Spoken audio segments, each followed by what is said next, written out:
bad.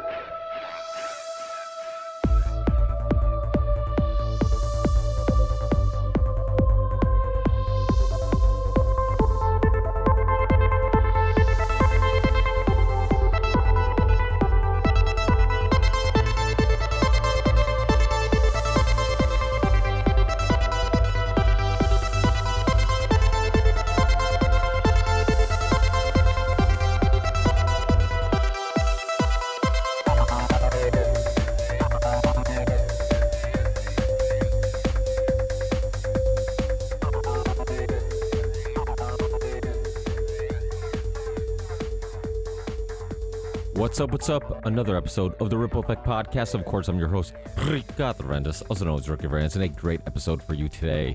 Today, we have a very special guest. He's a content creator, he's a researcher, journalist. Most importantly, he's one of my good friends and also on the ground in Lebanon as we speak. His name's Hassan Mourad. I actually didn't know he was in Lebanon at the moment. I found out because a clip of him being interviewed on a local news station was going viral.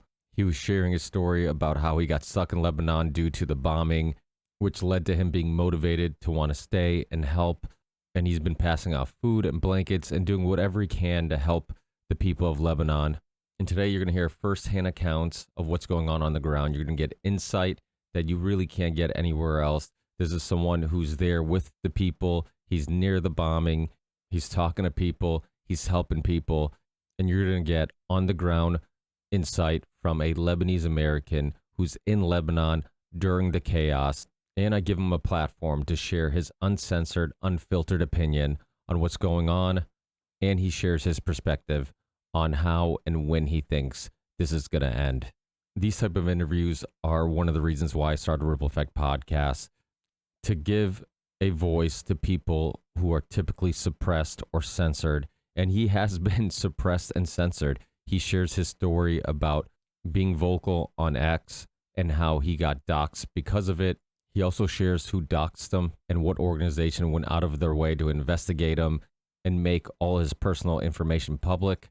So Hassan has put a lot on the line to try to speak truth and try to do what's right. And you're going to learn a lot about his upbringing, his background, his worldviews, and much more. And if you want to support his work, all the links will be in the show description. He has a GoFundMe, and he's also very active on Instagram and Facebook. So I'll put those links in the show description. Now, time for this very important conversation with my dear friend Hassan Mourad, and I'll see you guys in the next one.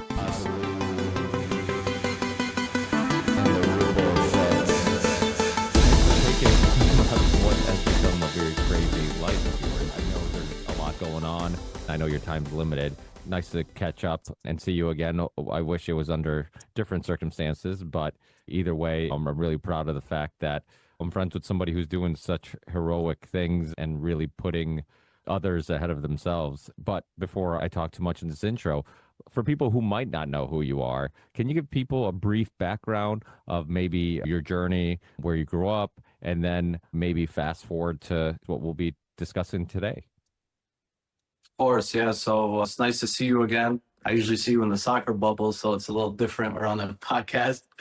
I hope you're doing well. Yeah, so my name is Hassan Mourad, born and raised in Springfield, Massachusetts. So out of Western Mass, been there my whole life. From a Lebanese background, my parents are both from Lebanon, and they immigrated over because of the same issue that we're living today still, and it's been they came in the late 1980s, so it's been almost 30 to 40 years, and unfortunately it's still been the same situation.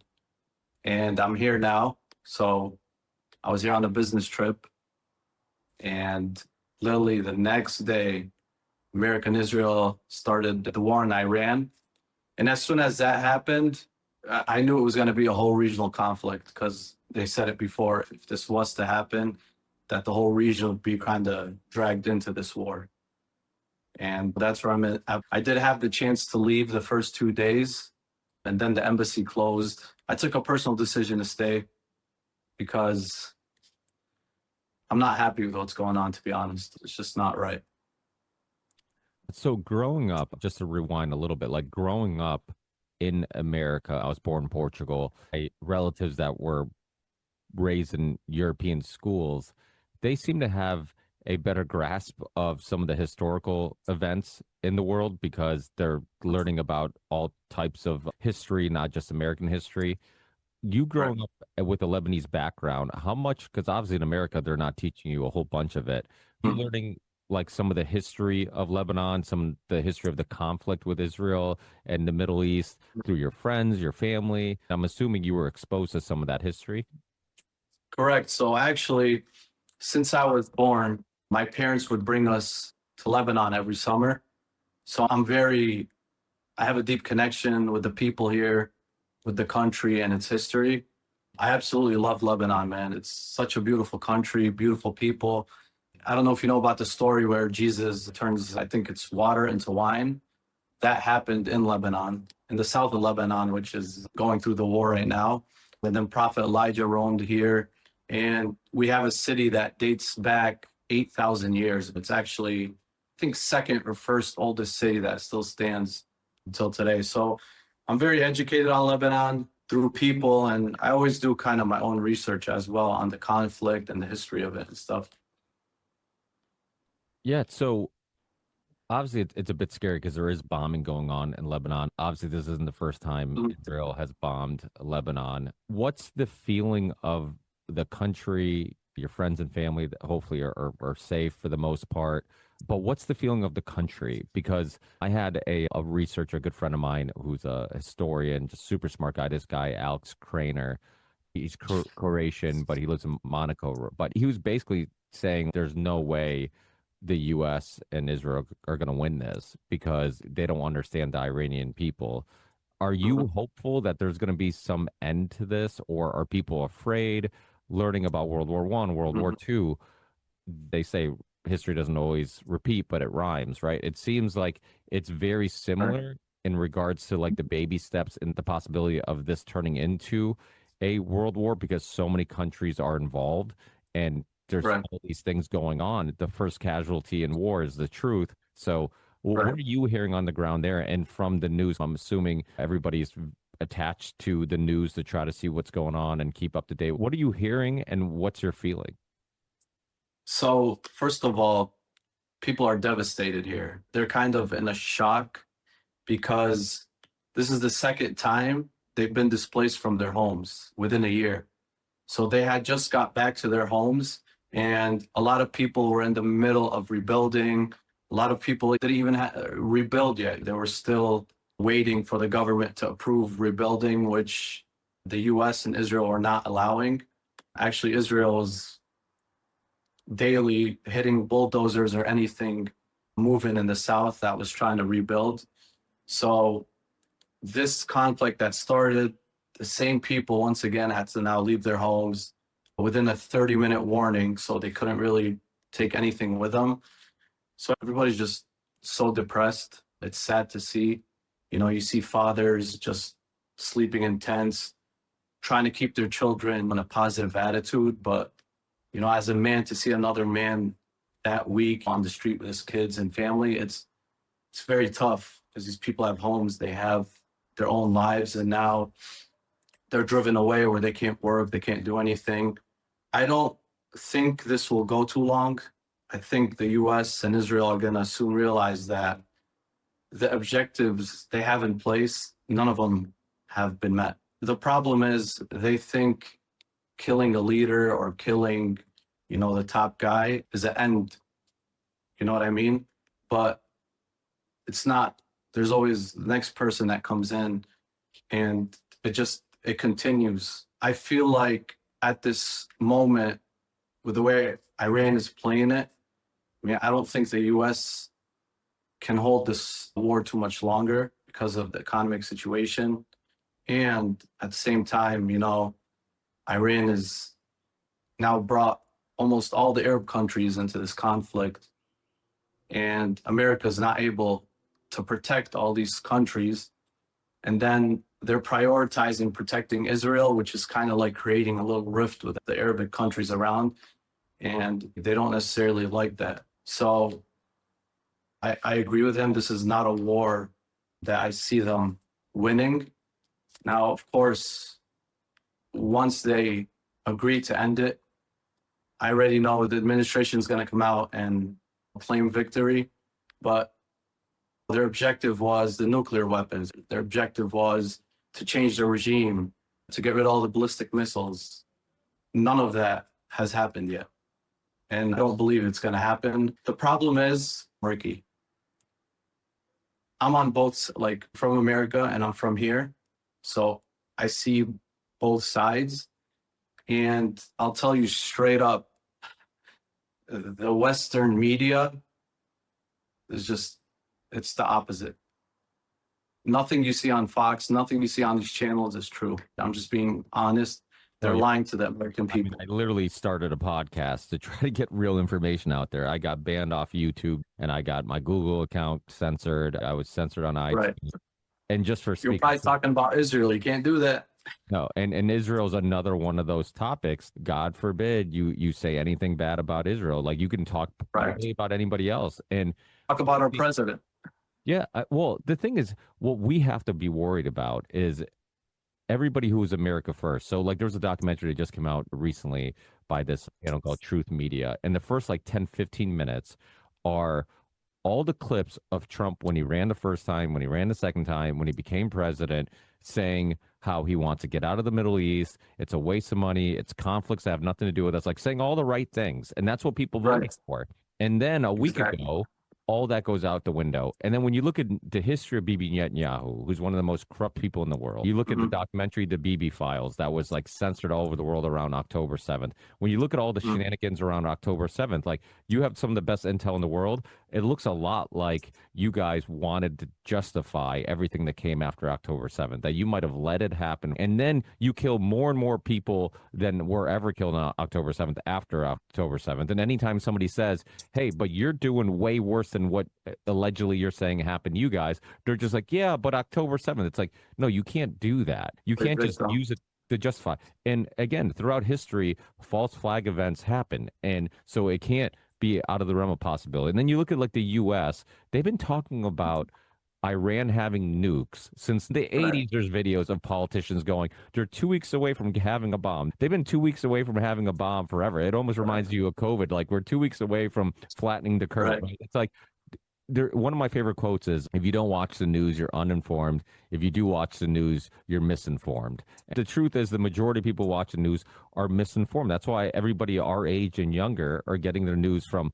podcasts, from TikTok, from Instagram. It sounds silly, but you're probably you're getting more accurate information there than you would on putting on the TV, because all those Pentagon advisors are told what to say, and they're giving you one side of the story. Just like in Iraq, they had weapons of mass destruction. By the way, Saddam, who was such a bad guy, we funded him when he was fighting Iran. So we don't really care about you being a bad guy. As long as you help us, we'll help you. And then you look at bin Laden, which we funded in Afghanistan. Because we wanted the Soviets out. So it's like, we don't care who's good or bad. We just want people to play along. The thing that's concerning about this specific conflict is that how, like, Trump and all these high-ranked politicians are either all blackmailed, they're compromised, or it's 100%. AIPAC and all the money. Obviously, there's links to Epstein and Mossad. Ghislaine Maxwell's father was a Mossad agent, well known. I mean, there's some of the apartments of Jeffrey Epstein apparently Mossad had cameras in there. So it's like everybody seems controlled, and that makes more sense to me. I mean, I think even the Charlie Kirk assassination, I said this on my last podcast, I think the Charlie Kirk assassination was potentially linked to this, because right before his assassination, he had huge influence in the conservative young movement. Well, in America, the left is anti-Israel, the right is pro-Israel, right? So it's like, if Charlie Kirk starts changing the perspective on Israel, right, then Israel's losing all of their support. I wouldn't be surprised if that was a public assassination and be like, hey, you know what? Like and he was getting a lot of support from Zionists. So he was getting a lot of financial support. Turning Point USA was mostly financed by these billionaire Zionists. So it's like, you start connecting the dots, it makes you think like, they have more like the Zionists have more influence on American foreign policy than the Americans do. 100%. I agree with that. And just like you said, it's through bribery with AIPAC that funnels in money. There's literally a track list now that you could go in and see who is receiving money from AIPAC. And then you look at all these people that are receiving, they all speak the same language. They're like robots. You know, they go on X, they tweet the same things at the same time. But when people ask them, they stand with Israel. Sometimes they try to use the Bible to justify it, even though they're translating it wrong. And then there's the blackmailing, of course, which is the Epstein list. And last time I checked, Trump promised us to bring justice to the Epstein list, but he did the opposite. He started a war, and it's like, I just feel like it's kind of a distraction. Or he was Bibi was literally at the White House a week before this happened. So who knows, what happened under the table? Was he threatened? Were they gonna reveal anything? So all of that does come to play.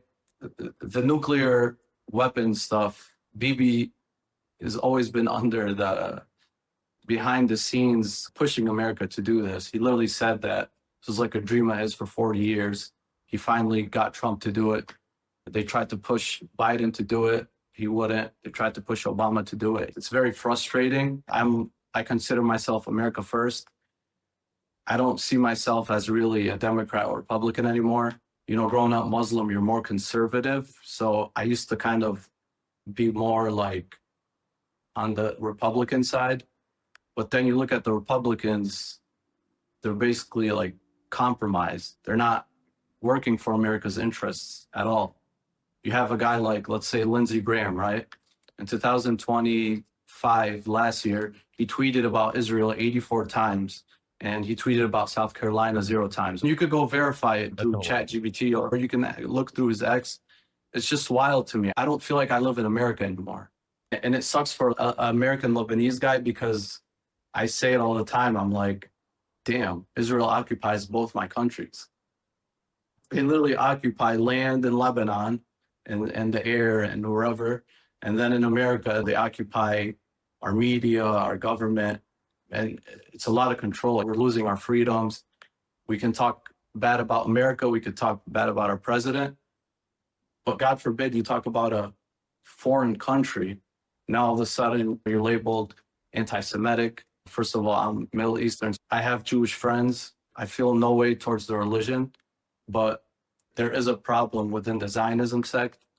Just look at all the Zionists you ever seen come out and speak. Do you feel like they're God-fearing people or good people? Because I just feel like they're all hateful. I feel like they're all racist. And then actually the UN labeled Zionism as dangerous, hateful, racist group in the 1970s. And then the 1980s, they made a big deal about it and they abolished that ruling. But I do believe it's dangerous, to be honest. I've lived through Lebanon 3 wars, actually. In 2006, I was here on vacation and it started. In 2024, I came here for humanitarian aid and I witnessed it. And now this war, I'm witnessing it. It's very inhumane. What they do is just, they numb you. You turn numb. For me, I'm American. I lived a routine, normal life out there. But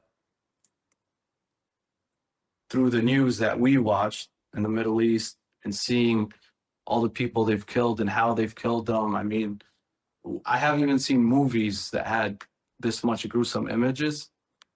And at some point, you don't care about death anymore. You just look, you're like, no, these people aren't better than me. They're dying in high numbers. So it really numbs you inside.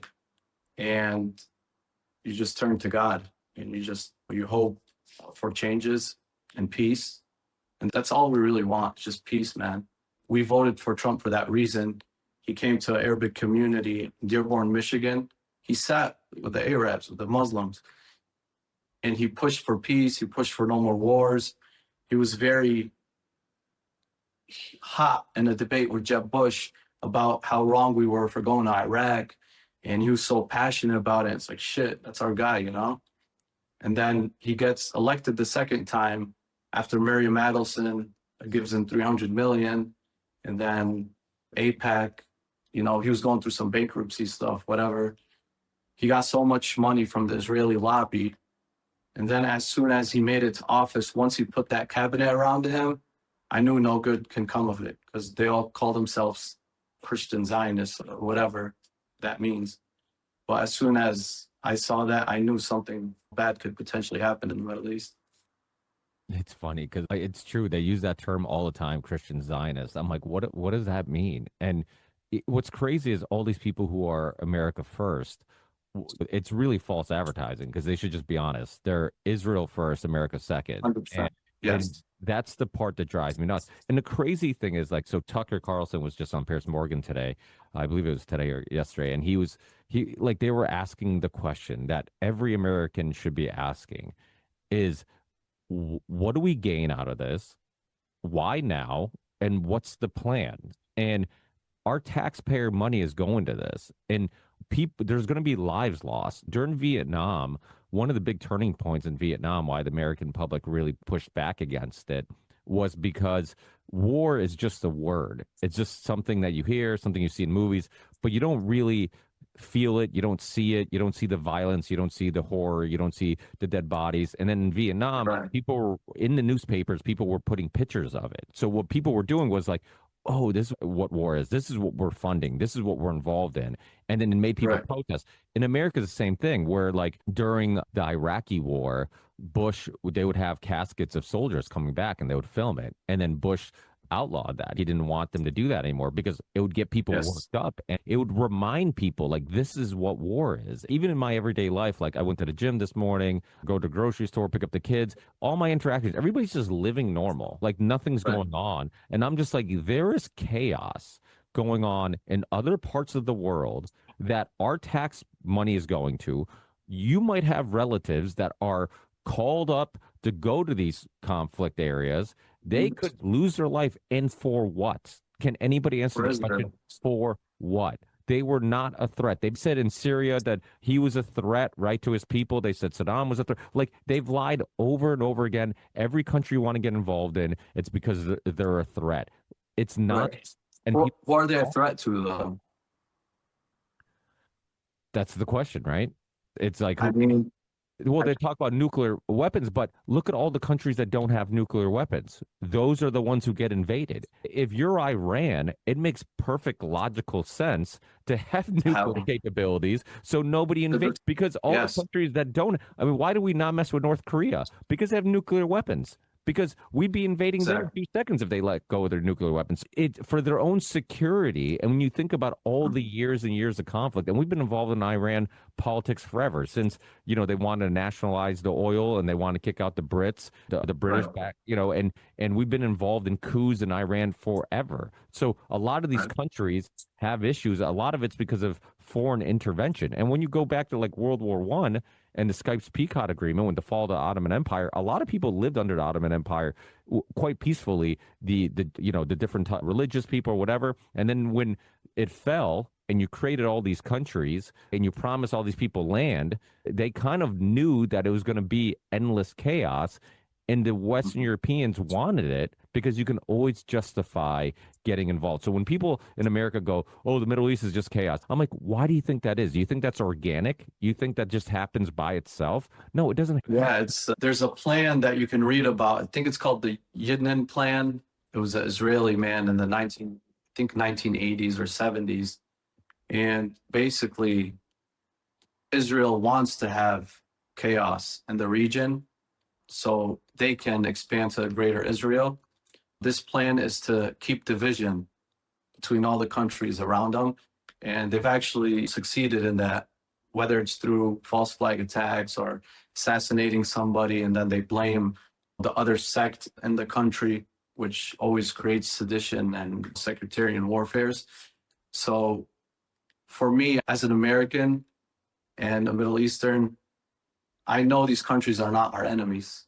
I know they're Israel's enemies, and I know Netanyahu has always been in the ear of Americans since the 90s. He had a list, and he's just going down the list. And Iran is literally the last hope for the Middle East for Israel not to take over. It started with Iraq, Syria, Libya. He wanted to remove every dictator and plant somebody in place that is pro-Israel. So Iran is the last piece to the puzzle for them. And here's the thing with Iran. The nuclear weapon would have deterred. Everybody always questions, why didn't they make one? Here's the thing. There was a fatwa in place, which is a religious deed by the late Grand Ayatollah Khamenei, who they just killed in his home with his whole family. He had that in place, that under religious rulings in Islam, having a nuclear weapon is against religion. So they never actually built the nuclear weapon. Now, when you kill somebody who had a fatwa in place, that fatwa is gone. To be honest, it might have been better not to, because now who knows, his son, if he makes that fatwa or they go ahead and actually make a nuclear bomb this time. So I think, the US made a big mistake with that one. Yeah, without a doubt. It is interesting because the idea that they think they can just kill this religious leader and all of a sudden, like, they think that they were going to wave the towel. It reminds me, again, like with Vietnam, the Vietnamese were very proud people. They weren't going to give up. High-ranked people that said, hey, you can spend all your money and all your resources and millions of dead bodies, and they're not going to give up. They're going to die on their sword. And I think the Iranians, I think they're underestimating their ability to do the same. Now, being in Lebanon, there might be people who might not know Middle Eastern history as well as you or myself. Why are they getting bombed when the conflict, I guess from the average American who might hear this or whoever, might be like, well, why are they bombing Lebanon when the conflict is between Israel, US, and Iran? So first of all, Israel never stopped bombing Lebanon. So since Lebanon entered the war on October 8th, so a day after October 7th, to, I guess, support the Palestinian cause, they were kind of taking off some pressure off the people of Gaza because of the bombings and, the whole IDF was there. We really never had peace with Israel. Israel, since 1982, we've been in a war with them. Ceasefires are just temporary stops. It's not really like peace. Last September, there was a ceasefire deal. Didn't hit a single rocket or bullet towards Israel. They respected the plan. However, Israel, in that, I think it was a year, 6 month span, literally attacked Lebanon every single day, killing people. And you could actually, you can just chat GBT, how many times did Israel break the ceasefire plan? I think September 2024 September 24 or October. And it's over 14,000 times that they broke the ceasefire plan. So, I mean, at one point here, that they couldn't, they're going to do something. I mean, just like you said, the people here, the people there, they're not just going to sit, be humiliated and killed and killed and killed. They're killing kids, they're killing women, they're bombing infrastructure. After they killed the supreme leader in Iran, there was intel that after Iran was done, that Israel was, I think it's France or Egypt that relayed it, that they were coming for Lebanon anyways. And their goal is to, I guess, wipe out Hezbollah in Lebanon. And the thing is, you can't really do that. Even with Iran, you can't really just, that regime, the only way to get rid of it is just nuking them and killing everybody. That's it. If you want to make this change, you're going to have to nuke them, because this sect of Islam, they're Shia Muslims, they don't bend a knee. Like, they won't surrender. They see victory as either existing, being resilient, or being a martyr. So when you have somebody like that who's telling you either I live and I'm winning or I die and I win, then how do you really beat people like that?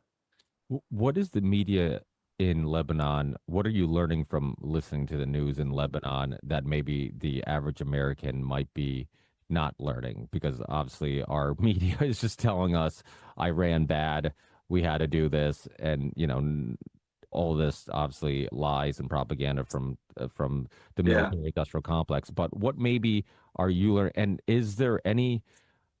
What's the feeling of the country? Or do you guys feel like you kind of hit on it already a little bit about how you do feel like it's a unwinnable war?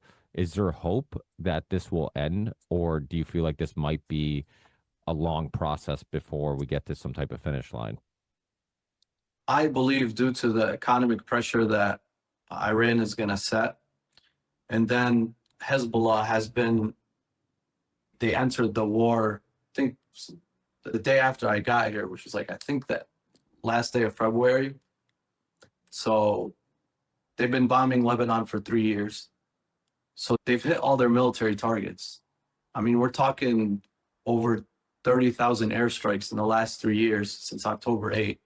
They've killed all the leaders, all the people they know on the list they had, they assassinated. Same with Iran.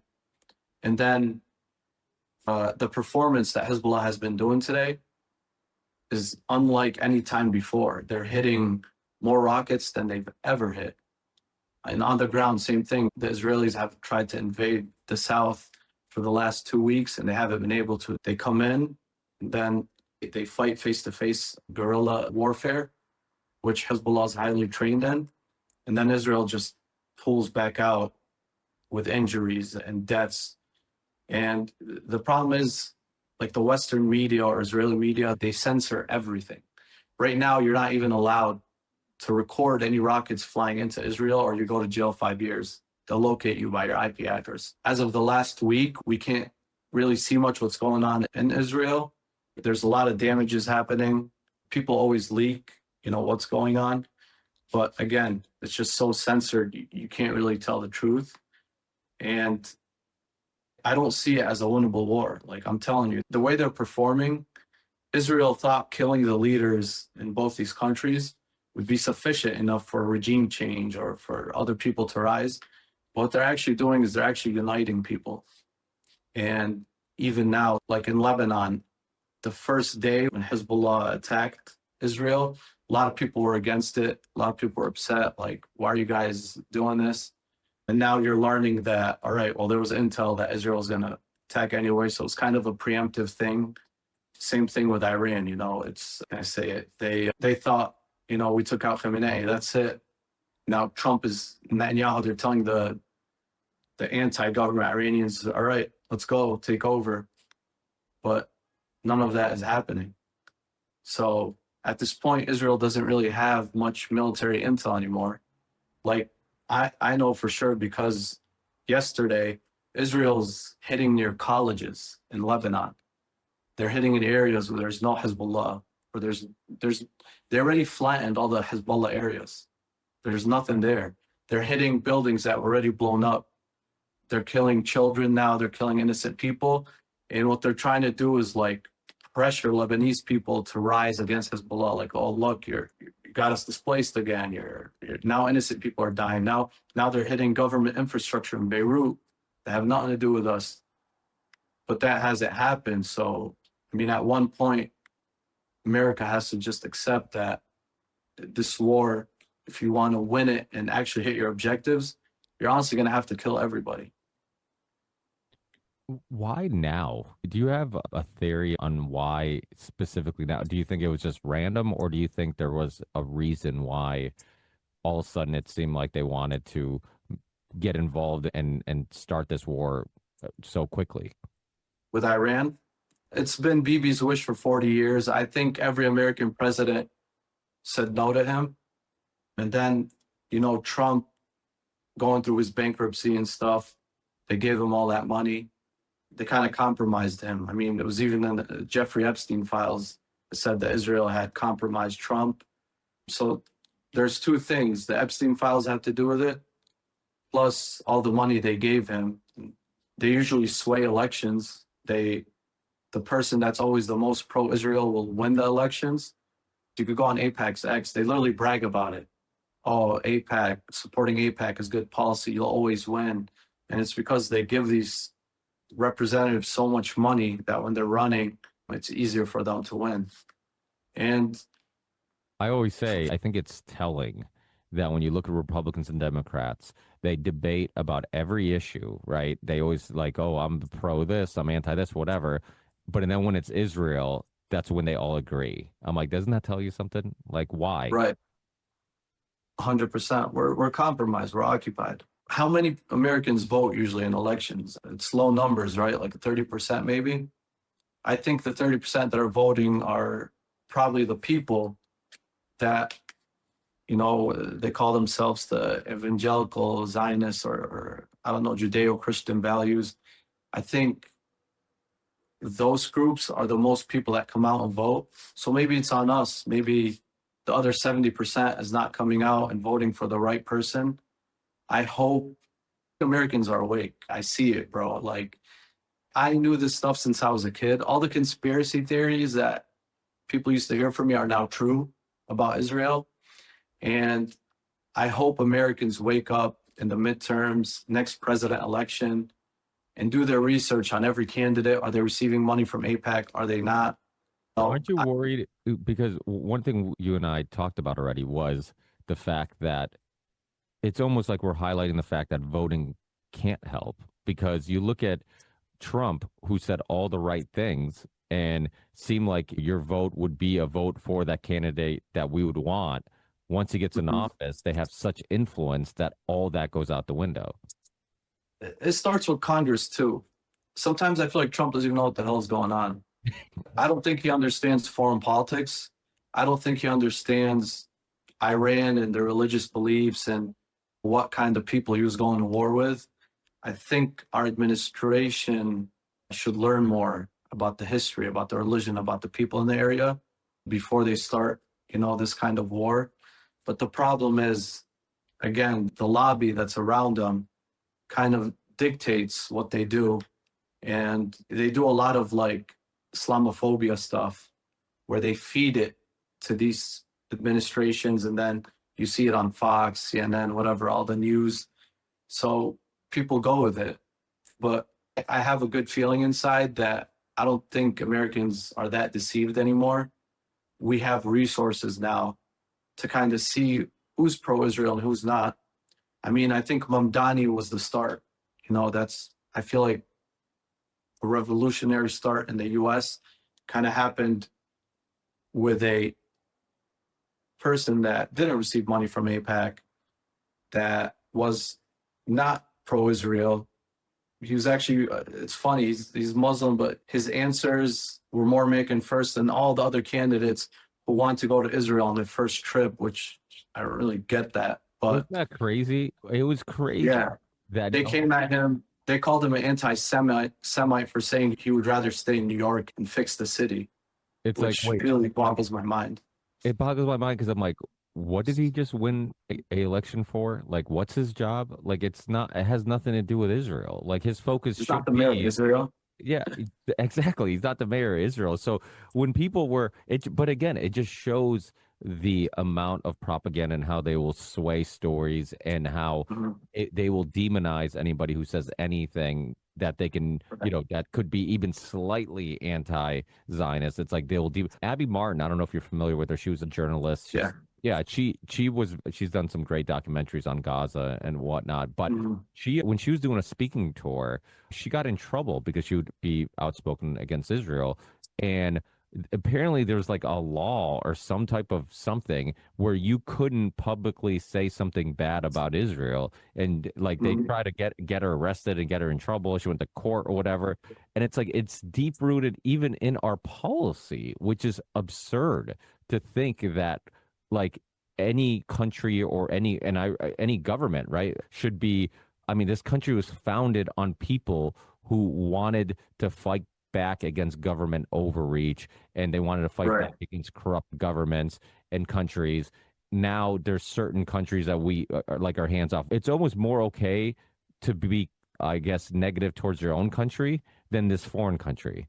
Like nobody will say anything bad. Nobody calls you anti-American if you say, "Hey, I don't like what this government's doing." But if you say anything that is anywhere close to like anti-Zionist, then everybody says you're anti-Jew and you're anti. And we all have Jewish friends. We all know Jewish people.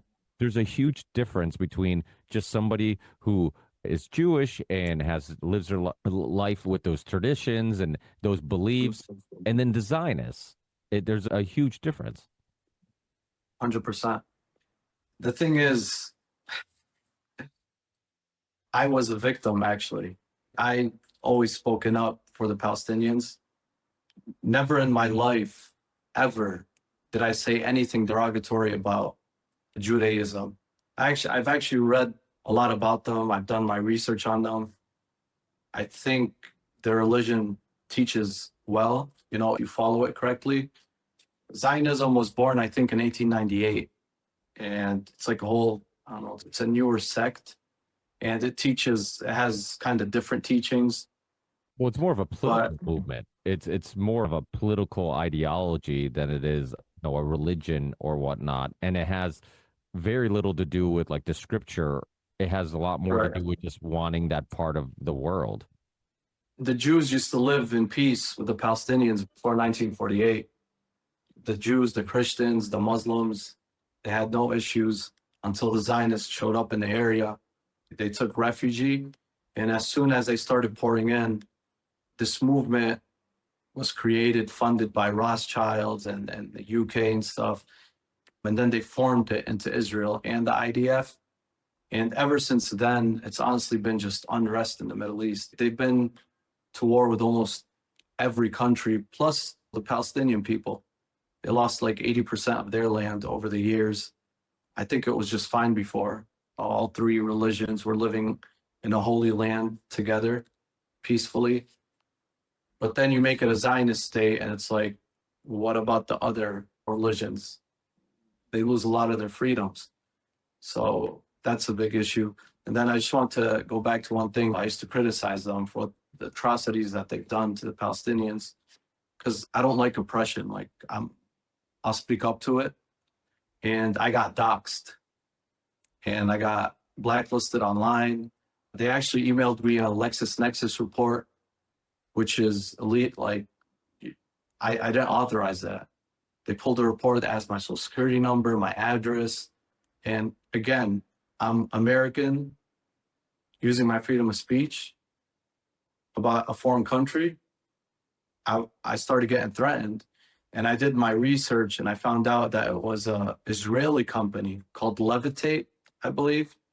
And they pulled all my information through a law office in New York using a congressman out of Montana who's pro-Israel. And they were able to pull all my info where I live. And then they started emailing me like intimidating emails, basically to shut up. Or, they knew the LexisNexis report had my address on it, my kids' names, all my uncles' names, my parents' names, showing me like, we know who you are, we know where you live, we know everything about you. And that's when I learned, I was like, holy shit, bro, this is scary. You don't really have the amendments you think you have. So You have where were you speaking out? That like, how did you even get their attention?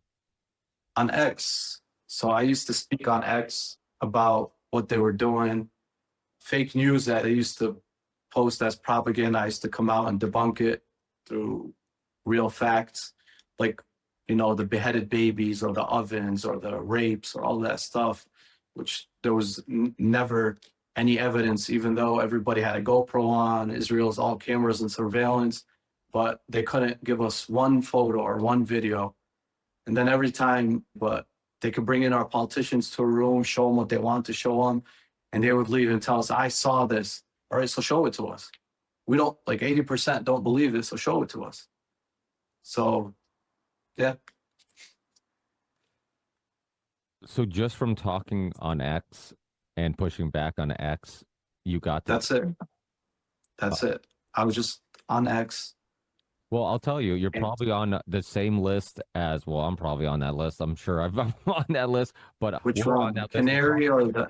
Yeah, well, I mean, I'm sure Tim Dillon's on that list, Candace Owens, Tucker Carlson, Nick Fuentes, yeah, Jake Shields. Big Shields, yeah. And he's another ballsy one who, like, Dan Bilzerian.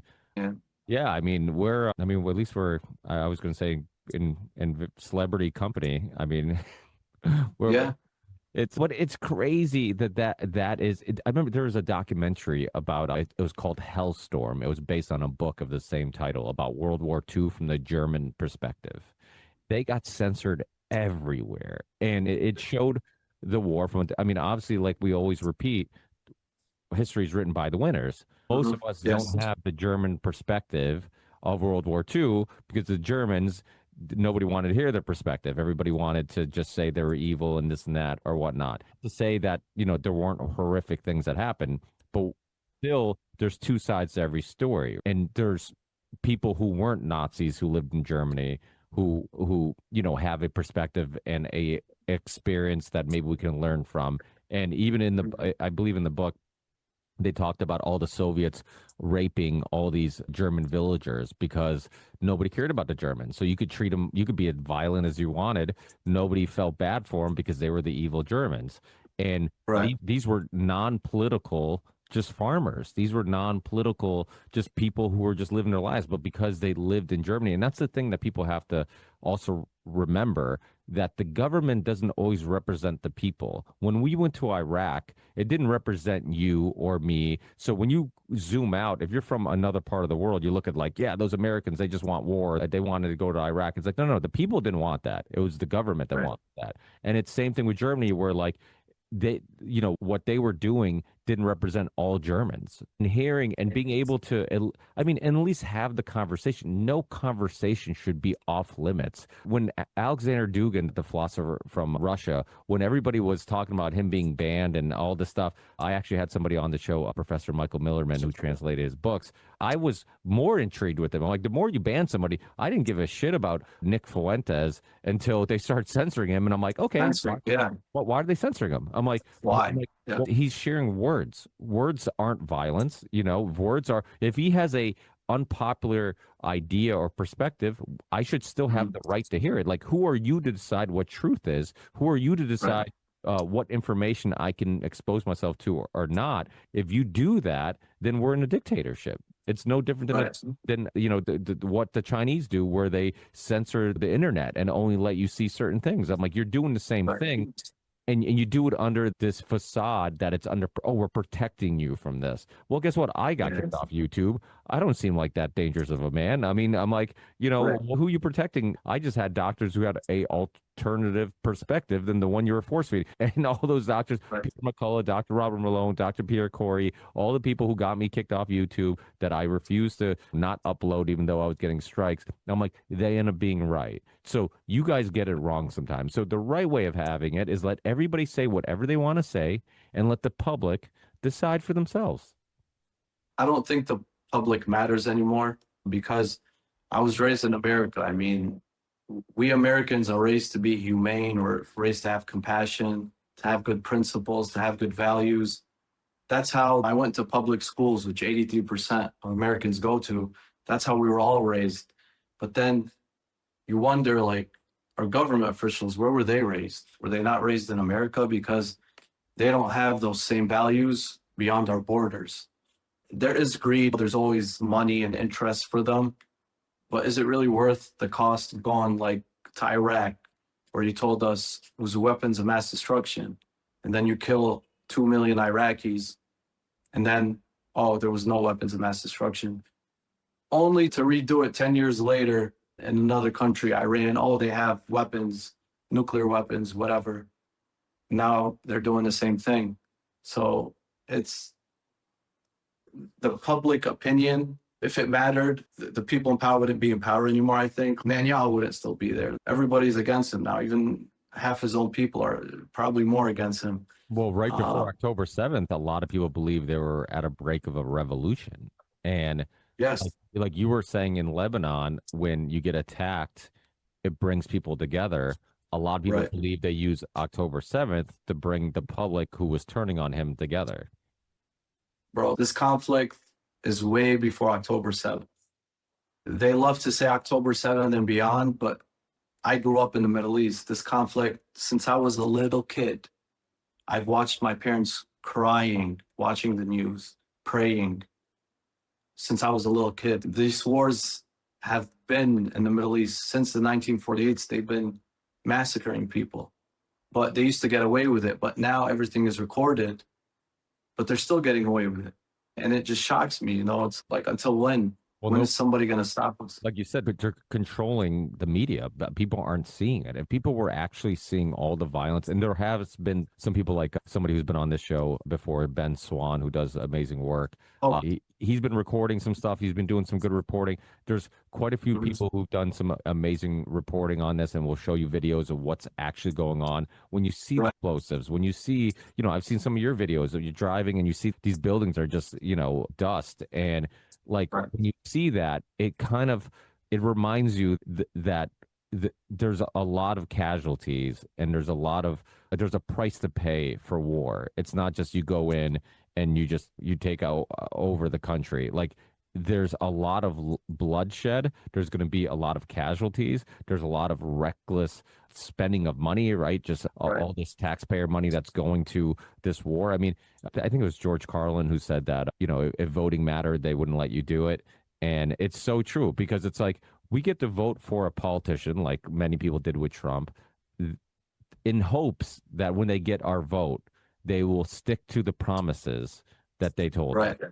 And what always Mhm. happens is that it never turns out that way. And to me, I mean, Nope. I've been down the conspiratorial rabbit hole my whole life. I've always been the conspiracy friend in the group of friends. I Mhm. was always, and I'm like, okay, just hold on, just give it time. And, I Right. remember when 9/11 happened, just me questioning it. People were so patriotic because and it was a horrific situation Right. and events. And I mean, I still get goosebumps just seeing those videos of people jumping out of the buildings. But when you would Right. question it, people would be like, oh, you're this, you're that. People get so emotional. Right. I'm like, okay. I'm like, just hold on. I'm like, wait till some years go by and you're not so emotional, and then Facts come out. Yeah. you really think about it. And then, you had the 28 pages and the 9/11 commission. I mean, first of all, the commission report was bullshit. Henry Kissinger Mhm. was supposed to be the head of it. They took him out of it, and they weren't even going to do any type of investigation of it. And it was really the widows, the Jersey women who lost their husbands, who kind of pushed for that.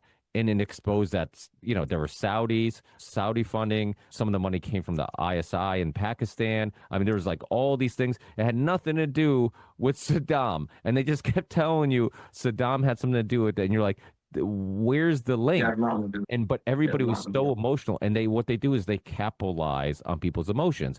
They also had, I mean, some people will remember this. People who are old enough to remember this, like, oh, we're code red terror, we're code orange, we're code, and everybody was. And then you had the anthrax in the mail, which, by the way, also came from a military base. You had all this anthrax, so people were freaking out because it's like we're always in code red, we're always in the height of terror. We have anthrax in the mail. They're like, hey, if taking out Iraq, taking out Saddam makes us safer, just do it. And that's what, and people fell for the trick. And it's the same thing. Like, oh, Iran, nuclear weapons. We got to secure the world by making sure they don't get nuclear weapons.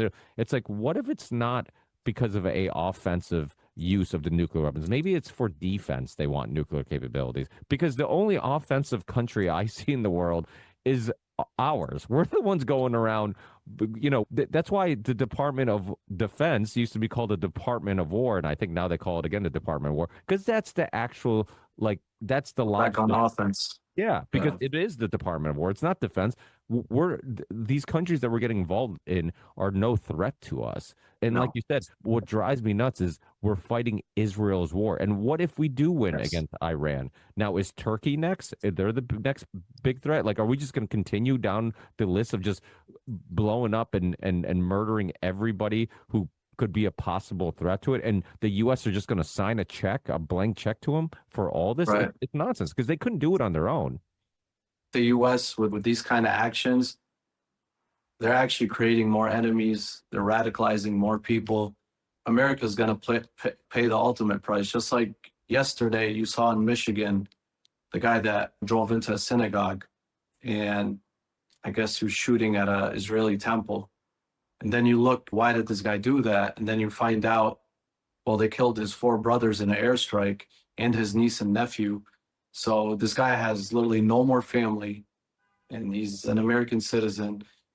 And it radicalized, it just made him go crazy. So Well, when you have America's, what uh, people have to understand, like, who joins gangs, right? When street gangs, there's a great documentary called Bloods and Crips Made in America, and it goes through the Mhm. history of where the gangs came from. Well, guess where they came from? They had no choice. There were racism at the time. They would put them in Right. these ghettos. Nobody would hire them. So, and then they were Hmm. like, how do we get out of here? Like, we have to come together and create these. The mob was a similar story. These people are going to be the same thing. When you kill their family, when they have no other option, like Right. that's going to be their last resort. There was an article years ago about drone attacks, about like how every certain amount of drone attacks creates a new terrorist because, Right. and again, terrorist is, I don't like using the word because one person's terrorist is another person's freedom fighter. So it's all about perspective, That's right?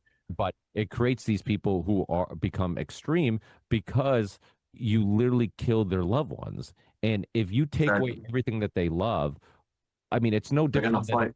yeah, of course you're going to fight. Like, of course that's going to happen. So you're absolutely right. Like, this isn't just a over the seas issue. Some of these issues are going to come home, and we've already heard about drone attacks in California. There was something on the new, and again, you don't know what to believe. You don't know if this is like propaganda to try to get us to ramp up the war, right? Because they do that sometimes Right. too. They'll scare us, so Hmm. and then we're like, oh no, no, yeah, give them all the tax money. We just want to be safe. But it's Right. like that famous quote: "Anytime you sacrifice freedom for or yeah, freedoms for security, you'll gain neither and lose both." But it's just one of those things where it's just like you don't know what to believe, but without a doubt, you getting involved in all these countries, especially when even our news, the propaganda filled news, cannot tell us why we're there and refuse to tell us the truth that this isn't even our Right. war, it's Israel's war. So they'll beat around the Uh, bush. And like Marco Rubio, when he got caught saying, like, we were forced, our hand was forced, I don't know what Israel did, if they threatened to go in without us, if they threatened to use nukes, whatever. But it does seem like the U.S. was forced to go in there. So now what you're doing is the Middle East has become less safe, and eventually our own country is going to become less safe. And all for the for, sake of Israel. and I'm hoping this will lead to angry people because in Syria, when they want to go in Syria, I will say we did have one of the few moments in history that the people said, no, we don't want to go in another war. People Hmm. pushed back so much that they didn't get, well, I mean, they did fund what they call moderate rebels, whatever that means. But at the end of the day, we didn't get as involved as the U.S. wanted to, and we didn't fall for the propaganda trick because we're just done with wars. I'm hoping all Right. this will lead to Americans just being like, hey, dude, like and we have help of huge influencers. Tucker has a huge following. Tim Dillon has a Right. huge following. Candace has a huge following. You're getting tons of people who are saying, dude, you should be questioning what's going on. Jake Shields, his podcast, I remember when he first started, his show blew up basically just on this topic. This is Right. what he talked mostly about. So I'm hopeful that people are waking up to this issue and realizing that, like, American young men and women should not be dying for Israel's wars. 100%. Look at Israel today. There's American body bags coming back for Israel. We entered a war for Israel. Now I feel like they're just using our soldiers for sacrifice, just for them to be safe or defend themselves, even though they're the ones always attacking other countries. They call it defense. So Israel's creating a lot of issues for America. You said this, our tax-paying money, right? Like, I travel around America, bro. Our infrastructure is so behind. Our countries, there's people, you go to every downtown like zombies lined up on drugs, a lot of homeless people. I went to LA or Hollywood. I couldn't believe it. Tents, it looks like out here, like the war, the refugees that they're sleeping in tents. I seen that in Hollywood. And I just feel like our tax money keeps going to the sake of another foreign country where we actually need it inside our country. We need to, revamp our infrastructure. There's countries now in the Middle East that look way better than America. You know what I mean? Our economy's shit. We have a drug problem. We have so many issues inside. And our president comes out and talks about Iran and Israel every single day. And they just forgot about America and what the American people voted for, what they want. And then the Epstein list, it's like, hey, how the hell isn't the Epstein list a priority? How? Because they're all in it, dude. It's I had Nick Bryan on my show years ago. He wrote the Franklin scandal. I had Whitney Webb on before she was a household name. I mean, this has been all the highest levels of politics and Wall Street and Lex Wexner, the royal family. The world is Alex Jones says it, and it's true. Like, the world is run by psychopathic pedophiles, and it's scary to believe that. I remember saying that, and people were like, "Oh, you're freaking crazy." I'm like, I have podcasts from like 2013, 14, 15 talking about Jeffrey Epstein on the Wow. show, and before anybody even knew who he was, and people would look at you like you're crazy, and I'm like, no, no, you don't Right. understand. This stuff really happens. It's at the highest levels. They say the greatest trick that the devil ever played was convincing you he didn't exist. And I say the elites have done the same. They've convinced you that there are no elites, that you have a democracy and you vote and you have a say. And the truth is, it's all illusion. You have no say. It's always the same families and people and friends running shit. And they look at you like Exactly. you're a peasant. And it's like that saying, one person dies, it's a tragedy. If a million people die, it's a statistic. That's all. Right. We're just statistics. They don't care about you. That's why they purposely do all this infighting. That's why they purposely push these race wars. That's why they purposely push these religious wars. That's why I mean, 100% BJ distraction. Netanyahu is not even religious. Like, they say that he's like No. the most moderate Jewish person. Like, he doesn't do any. Like, so it's like he's over here fighting for Israel and for Zionist causes, and people close to him are saying he's not even religious. Like, he might be faking the No. whole thing. To me, it's like, dude, they're tricking you in. They're using it as a tool of control. They don't even believe in any of this stuff. They only believe in greed, money, and power. Exactly. And I think that's the people, the army of Epstein right now. They're in control. They're getting exposed, and nobody's really being like they're still getting away with it, even though the world knows the truth. Who were they assaulting? Who are these girls? There were people like our kids, just poor regular people. Not They weren't any elite's daughters or sons. So it shows you how the elites have control, how they could do whatever they want. And now it's like they're just laughing in our faces. And I'm a little disappointed by the response from Americans. Like, I thought after we started the war with Iran, like, we'd have so many protests and people, shouting for the stop to war. I just feel like people are just not doing enough to stop this. We're just I losing more and more soldiers every day. And trust me, that the numbers aren't true. Like, I have sources. There's kidnapped American soldiers. There's much more deaths. They're just slowly, like the other day, oh, this army soldier died in a health condition. This one, and something happened to him. But they're going to slowly reveal the number of deaths that this war is going to cause. And I think that's why you're not seeing images and you're not seeing endless amounts of conversation about this, because if people really knew what was going on, I think people would be more upset. I'm amazed by how many people I've talked to about this conflict, and people are just like, yeah, I don't know too much about it, or I haven't really been paying attention. I'm like, well, it's that media thing where it's like they just, they're telling you that this is a just cause, and nobody's treating it like it's a big deal, even though potentially it could be a huge deal.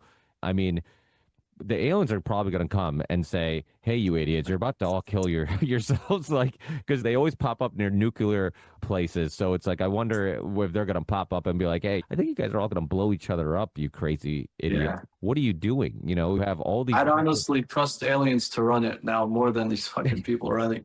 Oh my God, I know it's true, and it's so scary that even somebody who seemed like, if there was anybody who could push back against this, it would be Trump. I'm convinced, and at least it's my theory until I see otherwise, that whoever killed Charlie Kirk probably tried to kill Trump also. And I think if you look at his opinion on Middle Eastern conflicts and him being a isolationist, or however you say it, sometimes immigrant comes out of me and I struggle with American words. But him, JD Vance, like they seemed very anti, War.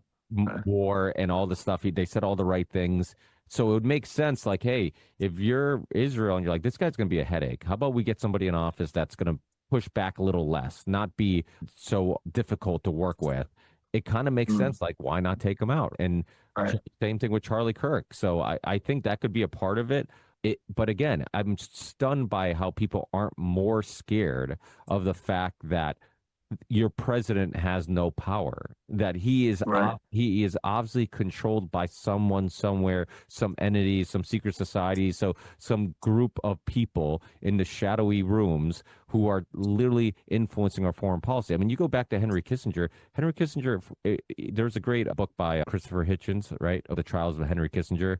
And Yeah. I wasn't a huge Hitchens fan, but that book was really good because it went through all the foreign policy that Kissinger was involved in, and it exposed all the real reasons they were involved in those conflicts, and kind of exposed that everything was based on a lie. Every conflict that Henry Kissinger was involved in was based on a lie. And it's like, yeah, that happens, man. I mean, I had Colonel Lawrence Wilkerson, who was chief of staff for Colin Powell when Bush was in the White House. Colonel Lawrence Wilkerson was chief of staff. He's like, they lied to me. He's like, when they said weapons of mass destruction, all this stuff, he's like, I didn't get the truth. He's like, they were lying to everybody. He's like, they deceived everybody to make sure this happened, that we went into Right. and so a lot of people were people like Colonel Lawrence Wilkerson, who was pro going to Iraq. That was based on the lies that they were giving them, that they were saying that, like, hey, they're a threat. I mean, wasn't there people or the inspectors who went in there who all had like mysterious deaths and like all the fuckery going on? I mean, it's so insane. And the fact that people keep falling for it, to me, it's upsetting when I meet people who aren't upset about this. Why am I the only one worked up about this? Why am I the only one Right. who's concerned that potentially we're in a conflict that has nothing to do with us? We have no interest in it. Okay. We're spending taxpayer money, lives being lost, all for somebody else's interests. And we could end up having blood on our hands if we spark World War III and everybody's just going to the grocery store and getting their shit like everything's cool. That's why sometimes I have to like detach, have a glass of wine, and be like, let's. Honestly. It's but Yes.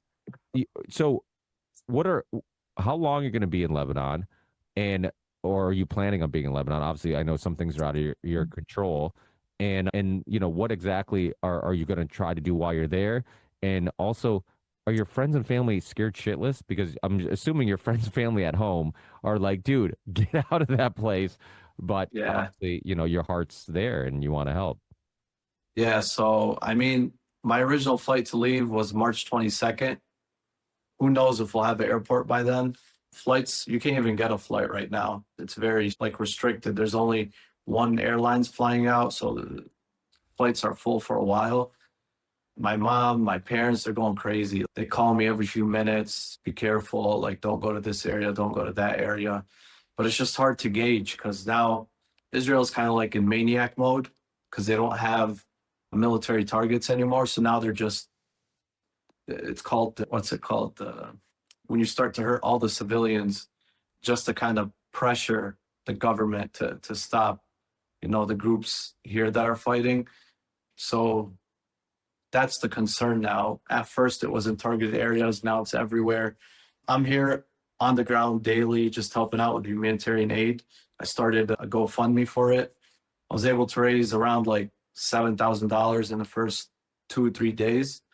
And every day I go down, I go to the tents. We pass out. It's Ramadan. It sucks because they started the war right in Ramadan. So people are fasting. It's winter. Just imagine the misery they're going through. So for me as an American, I remember the things America raised us on: compassion, the good principles, the values. So I was like, you know what? I'm going to show them how a real American acts. We're not just jets and bombing people. That's not, American. So that anger that you talk about, that anger is in me, which keeps me here to help out. And, at the end of the day, I see these people like whatever happens to them is going to happen to me too. I don't see myself as more valuable just because I'm American. I hate oppression. I hate to see what's going on with them. And it's different when you're hearing reality on the ground. It kind of makes you want to do more for them. So I'm here for now. If I leave the 22nd, that's good. If not, it just means that things got worse. I'm hoping the war will end in the next week. I have a feeling that it will. So I'm hoping to see the end of it before I leave. and then see people kind of go back to their homes and things kind of normal out here. But I So mean, people just like had you said, to evacuate, right? Like I think I saw on one of your videos on your social media account that that's one of the reasons why there's tons of homeless people in tents yeah, because they were just told that like, hey, you got to get the hell out of here or you're going to be dead. You're going to bomb you. Is that what's causing a lot of this? yeah, they go on X, Instagram, social media. They have a spokesperson for Israel, and he comes out to the Lebanese people. And he literally, the first night, he showed them a map of the whole South. And he told everybody has to leave now. We're going to start bombing the whole area. Like they had under an hour. So they literally just had to get out because of so much traffic. You have to leave right away or you're going to get stuck in the bombardments. And because they gave a warning, they think it's justifiable to just start hitting like, oh, well, we warned you guys not to be there. But the next day or the next few days, they did it in my area, which is the Bekaa Valley, it's called. That's on the border of Syria. That's on the east side of Lebanon. So then they created a displacement, again, hundred thousands of people. And then the Beirut area, the suburbs, same thing, the whole thing. They told people, get out, like we're gonna just bomb this whole area and it's no longer safe. So it created a million. So right now there's 1 million people that are stranded, literally 1 million people. And Lebanon is small. It's 10,000 kilometers or something. It's not a big, it's like, it's a little it's smaller than Massachusetts. So imagine that. And a fourth of its population are stranded right now. So when you hear explosions, does it freak you the hell out? I mean, how do you handle, because obviously when we live in America, people don't realize how scary it is to be in a place that's in conflict. It's that we hear this word war a lot. Few of us have actually ever experienced it. And well, you've been in Lebanon during conflict before. So the first time, when Right. was the first time that you experienced hearing explosions nearby? I was 13. Israel launched a war on Lebanon for 33 days. And I heard so many airstrikes. It toughened me up. You know, I was just an American tourist and I'm hearing bombs and bullets and it was some crazy shit. But yeah, it traumatized me, but it made me tough. Today, when I see a bomb, I'm chilling, I'm recording it. Like it builds adrenaline. It's different. We're not scared anymore. You know, you got to believe in God and whatever God has planned for you is going to happen. If he plans for me to be a martyr, I'm going to be a martyr. There's nothing I can do. Yesterday, we were on the waterfront. That's where the tents are. And the videos on my Instagram, we're passing out food and literally an airstrike happened within a mile. And we're just like, holy shit. But then everybody else they continue. People are just numb to it. You just don't really have feelings anymore. That's crazy. I mean, it's a sad thing to become numb to. I mean, it's sad that we live Yeah. where people, experience that where it's so often that you become numb to it. It's wild. I know it's super late there. I can't thank you enough for taking time, and Thank keep you. up. Thank you for reaching out. Yeah, no, I saw I saw the article on Facebook, and I'm like, hey, I know him. And then I'm like, I see Yeah. News 20, News 22 shared a story, and it was an interview with you, and I'm like, wait, what? What's going on? And then I Yeah. didn't know you were in Lebanon during all this. So, and then I'm like, let me reach out. I'm sure, getting some on the ground perspective would be super beneficial for Americans who are not getting the Lebanese perspective on a daily basis. Right. So send me links to anything you want in the show description. The show will eventually be on iTunes, Spotify, every podcast Cool. app you can think of. And then I'm back on YouTube. I actually got my channel back.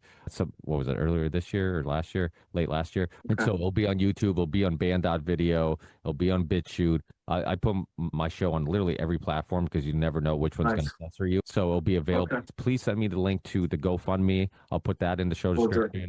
And and people, please follow him. Keep up with what's going on. You seem to be pretty active. So I think it's always great to have somebody that you can trust that's on the ground to kind of give you their perspective on what's going on. And Thank you. I can't, dude, thank you. I mean, you're doing some heroic stuff. Many of us think we know what we would do when we're in your situation, but I think until you're in that situation, you never know. Right. And then, it's always when shit hits the fan that the real heroes come out. You have the people that run and panic, and you have the people who are like, no, I'm going to fight. I'm not going to bow down. Exactly. So I appreciate your kind words. Hopefully we'll have a soccer game in the next few months. Go Oh, Portugal. Let's go. Gonna win the World Cup, hopefully. So yeah, you're the Lebanese. I mean, I'm Portuguese, so I'm supposed to like Cristiano Ronaldo, but you're the Lebanese. I show speed. You liked Ronaldo, even though you're Portuguese. I am. I am. They call me CR7 in the bubble. You know that. I mean, I think it's funny because I think Lebanese people and Portuguese people have a lot in common in regards to We do. they're typically very peaceful. They're very Right. neutral. They try to be very neutral with things. They try to get along with Right. everybody. They love people coming in and enjoying their culture. Exactly. I've been, obviously with Robbie and a lot of our Lebanese mutual friends Yes. that, dancing and smoking a hookah and Shout out to Rob. We're very pro-life, man. We love to live. We love to have fun. We're very simple people. We're hospitable. We're kind. That's what bothers me. Seeing these innocent, sweet people getting killed, it just rips me apart inside. And knowing that, these jets are American, these bombs are American, and I'm fucking paying for it. Like, it's my tax money. I mean, Or think my about it that tax money. way. Like just you putting it that way is absolutely insane. To think that you could be harmed by a jet or drone or something that comes from the country Yeah. you were born Yeah. from, that you fund. It's nuts, dude. It's absolutely Yeah. insane. I'll put your Instagram in the show description. I'll put all that stuff. Hopefully, people Please. go out and help the GoFundMe, support them any way you can. I know you're doing tons of humanitarian work. Are there humanitarian groups in there? Are there organizations helping out? Yes, there's a lot of NGOs. There's a lot of people helping. The problem is a lot of these people end up dying. Like, I think 300 people in humanitarian aid ended up dying. So it's definitely risky. But honestly, man, I feel good. My heart feels better that I'm not just sitting in America watching my people die. I'm actually here helping them out on the ground. So That's yeah, awesome, it's a man. good feeling. I want to change the perspective of what people see Americans as out here. Show them how the majority of us really are. Yeah, well, without a doubt. I mean, we are a melting pot of people who usually are very open to other cultures and a mixture of different types of people, and we embrace that. So yeah, it's awesome that it is funny because when I used to go back to Portugal, so in America they used to call me the Portuguese kid, and in Portugal they used to call me the American kid. I'm like, I have no home. Wherever I go, I feel like they treat me like I'm a foreigner. What am I? Exactly. Well, hey, get some rest. Stay safe, please. Thank you, Hey, Mark. stay in touch. I will send you links to the show once it's up. Feel free to post it, upload it anywhere you want, Okay. and be safe, my friend. Thank you. I'll keep you updated. The cool things that are happening. Yeah, absolutely. Pray for peace. Pray for peace. Yeah, we will. And stay safe. Take care. Thank you. Have a good night.